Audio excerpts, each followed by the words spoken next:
আন্তর্জাতিক জীববৈচিত্র্য দিবস উপলক্ষে দিনব্যাপী বিভিন্ন কর্মসূচিতে অংশ নিতে টাঙ্গাইল এসেছেন পরিবেশ উপদেষ্টা সৈয়দা রিজওয়ানা হাসান। আরো জানাতে যুক্ত হচ্ছেন সহকর্মী অভিজিৎ ঘোষ। অভিজিৎ, যেমনটি বলছিলাম, উপদেষ্টা উপস্থিত হয়েছেন। কি কি কর্মসূচি রয়েছে আজ, এখন কোথায় আছেন উপদেষ্টা, জানাবেন।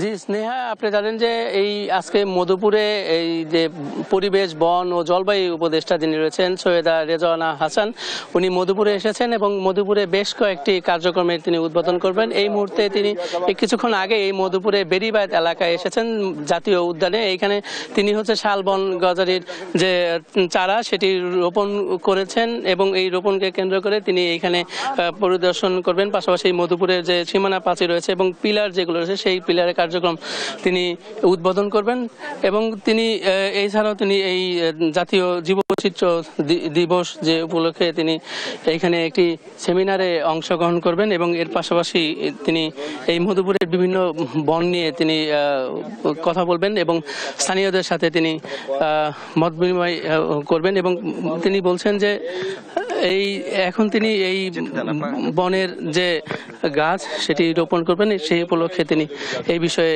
কথা বলবেন। আমরা একটু কথা বলবো এই যিনি এই উপদেষ্টা রয়েছেন তোনার সাথে। একটু বলবেন যে এই আজকের কার্যক্রমের যেভাবে আমরা জানি যে এই বনের শাল গজারি উজাড় হচ্ছে, শুকনো মৌসুমে আগুন ধরে দেওয়া হচ্ছে, সেই ক্ষেত্রে এই শাল গজারি বনের যে চারা রোপণ করছেন সেটি কতটুকু কার্যকর হবে? কতটুকুন কার্যকর হবে এটা আপনাদের উপরও নির্ভর করবে, এই এলাকার মানুষের উপরও নির্ভর করবে। আমাদের প্রাকৃতিক বন কেটে বাণিজ্যিক বনায়নের একটা নেশা ঢুকে গেছিল, আর আমাদের এখন যে বিদ্যমান বননীতি সেখানে এটাকে সমর্থনও করা হয়েছিল। কিন্তু এটা করে আমরা দেখেছি যে আসলে প্রাকৃতিক বন না থাকলে জীববৈচিত্র্য তো থাকে না, অনেক বন্যপ্রাণী হারিয়ে যাচ্ছে। আরেকটা সবচাইতে বড় কথা হচ্ছে এই বনের উপর নির্ভরশীল যে জনগোষ্ঠী গারোরা, তারা কিন্তু ক্ষতিগ্রস্ত হচ্ছে, কারণ তারা এই বনের থেকেই অনেক কিছু সংগ্রহ করে জীবিকাটা চালায়। ফলে আমরা এই একাশিয়া গাছ, ইউক্যালিপটাস গাছ যেখানে যেখানে আছে পর্যায়ক্রমে সেগুলো সরিয়ে আমরা শাল এবং সহযোগী দিয়ে পুনঃস্থাপন করব। আমরা আশা করি এটা টেকসই হবে, কারণ এইটা এই বনের জন্য কোনো নতুন আবিষ্কার না, এই বনে এরাই ছিল, আমরা উল্টো এখানে ইউক্যালিপটাস নিয়ে এসেছি। আর আমরা চেষ্টা করব এটাকে টেকসই করতে স্থানীয় জনগোষ্ঠীর অংশগ্রহণটাকে নিয়ে।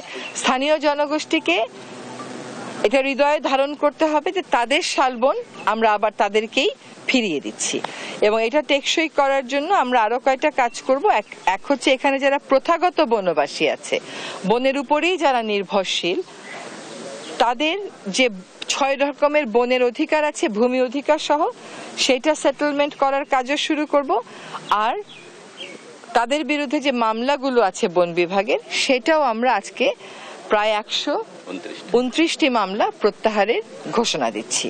তাদেরকে যে হয়রানিমূলক বিভিন্ন মামলার মুখোমুখি করা হয়, তাদের হয়রানি হয়, সেখানে আমরা চেষ্টা করছি যে তাদের যদি কোনো বন অপরাধ থাকে তারা যেন বন বিভাগের সাথে মিলে মুচলেকা দেয় যে এই অপরাধগুলো আর করবে না, আর বাকি বন মামলাগুলো আমরা প্রত্যাহার করে নিচ্ছি। মাননীয় উপদেষ্টা, এটা হচ্ছে যে কিছু ময়ূর আপনি অবমুক্ত করবেন।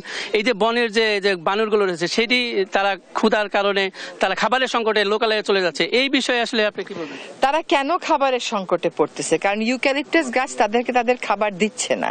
ফলে যেই গাছগুলো খাবার দেবে, একটু আগে নামগুলো শুনেছেন, সেই গাছগুলো লাগানোই হচ্ছে তাদের জন্য, যাতে তাদের খাবারের অভাবটা না হয়।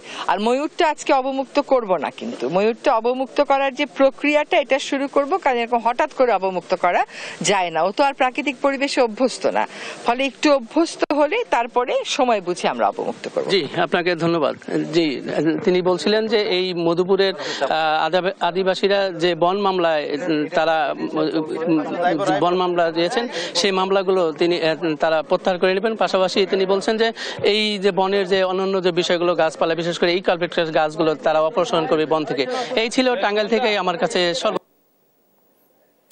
অভিজিৎ, আপনাকে ধন্যবাদ। দর্শক, শুনছিলাম টাঙ্গাইল থেকে আন্তর্জাতিক জীববৈচিত্র্য দিবস উপলক্ষে যে কর্মসূচি রয়েছিল সেই কর্মসূচির সর্বশেষ খবরাখবর।